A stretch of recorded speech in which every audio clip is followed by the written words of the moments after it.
For anybody who's been following along, this is Blender Challenge 11, a survival game. I'm not actually creating a game, I'm creating a scene from a survival game, and I've chosen to do Alien Isolation. And it's been a multi-part series so far. Here are some thumbnails of some of the stuff that I've modeled in this challenge. And what I want to do now is just sort of give you an overview and talk about some ambient occlusion renders. I think I have finished the modeling.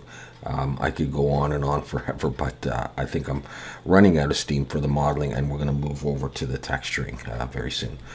So just with respect to setting up an ambient occlusion render, I'm going to be doing this, or I've done this in cycles.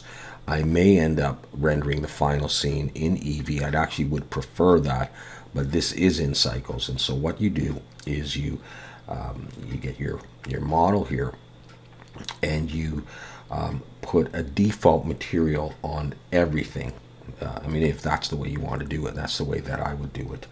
So, select something, create a default material, call it ambient occlusion material or AO material or something, and then make sure that everything's got that. However, you'll see that I've got some emission materials on as well, but we'll talk about that another time. So I've got my material here, and that will give you a principled BSDF connected to the material output. To do ambient occlusion, you then bring in an ambient occlusion render. Just go, Shift A and search for it. It's right up at the top. Connect that to a color ramp, so the color is going into the FAC of the color ramp, and then the color output of the color ramp goes into the base color of the principled BSDF. And then if you want to change the color of your model, if you want it other than white, whatever, you can click on this key here, and then you can just change the color of your model. Okay, I've left it pretty much white. The coloration that you see here, which looks a little bit beige or brown, is due to the lighting, an HDRI also providing some light. And then to adjust the intensity of the ambient occlusion, you can do that in the panels on the side as well, or you can also sort of slide this key up. If you've got this as black, you can slide it up and it'll get darker and darker. I've moved it, I think. It doesn't look like I moved it at all.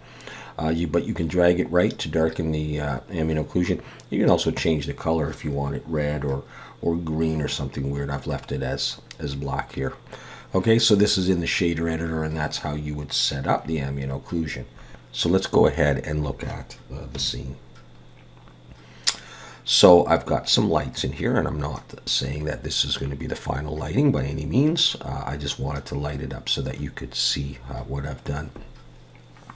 In previous videos, I pretty much modeled all of this stuff, and the last video was modeling the door. And I've gone on and I've done a little bit more work. I put in a few panels here and there, and I've done this stuff, and I quickly did these little crates and these cylinder-like things here. All right, so this is just to get a sense of the scene.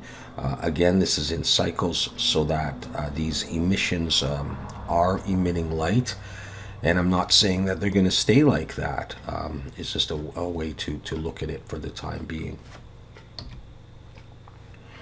So here's another view, a little closer to see. I've got the cylinders, I've got the crates here, I've got the door, and you can see all of the different parts in here.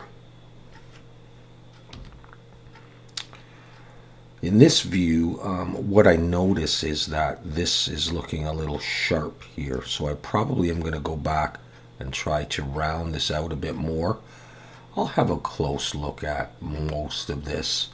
I'm not sure I like the design of these crates. I realize that I haven't put anything in behind here yet. In very early video, I left that out. I've also left spaces here for stuff that I might decide to do in Substance Painter. Instead of modeling it in, I've got places where I could put bolts and little panels and stuff, but I've also modeled a lot of this stuff as well. All right, and here's another ambient occlusion render. So it's going to be a big challenge to texture this. I have some individual pieces, and I have a lot of pieces that are joined together as well. And I'm not sure how I'm going to texture this, UV unwrap it, etc. But I will do what I can, and we'll come back and we'll have a look. I'll probably do that off camera unless I have some amazing technique to show you that doesn't take too long. Otherwise, it's a very personalized thing, and it can take a lot of trial and error, and I don't necessarily want to show myself making a lot of mistakes and trying this and trying that. So that is going to be it for the time being. I'm going to call the modeling pretty much done, except for, like I say, touching up a few things. I could go back and delete a bunch of back faces and all that kind of stuff. But we're basically done the modeling. It's time to move on to texturing and try to get this done.